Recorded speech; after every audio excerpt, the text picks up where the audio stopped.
మేస్తురు తింటురు. తింటుంటే కవితమ్మ తింటుంది. కవితమ్మ మా మేనత్త బిడ్డ తింటురు. వీళ్ళేమో పక్కకు కూర్చున్నారు. కవితమ్మ వాళ్ళ అమ్మ మా మేనత్త. కవితమ్మ రాక్క అన్నది. కూర్చున్నాడా మా చిన్న బాబు పెద్ద బాబు నేను ముగ్గురం పోయినాం. కూర్చున్నాక అన్నం తిను అన్నదా అంటే తినొచ్చినానన్న. ఇక వాళ్ళు తినేదాకా కూర్చున్నా. నన్ను చూడంగానే వాళ్ళ అమ్మ లోపలికి వెళ్ళిపోయింది రూమ్లకు. ఎందుకు వచ్చి అన్నట్టు వెళ్ళిపోయింది. వెళ్ళిపోయినాక నేను కవిత తింటుంటే మాట్లాడినా ఎట్లుంది ఏంది అని అంటే బ్లడ్ ఎక్కిస్తుర్రు ఎక్కించుకుంటలేడు లొల్లు చేస్తుండ్రు అన్నాక తినేదాకా ఆగిన. తిన్నాక పాసుద్దాంపా అని అన్న.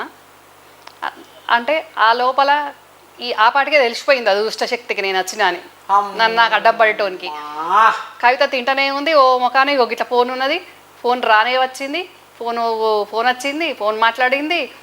నేను వచ్చినాని మనకి తెలిసిందేమో దుష్టశక్తికి ఏం చెప్పిండో ఏమైందో. తిన్నాక పోదాంపా చూద్దాంపా అని అన్నాక అది లొలి చేస్తుండట రక్తం ఎక్కించుకుంటానికి. అక్క 2 రోజుల తర్వాత నేను ఫోన్ చేస్తా అప్పుడు రా అని మళ్ళా.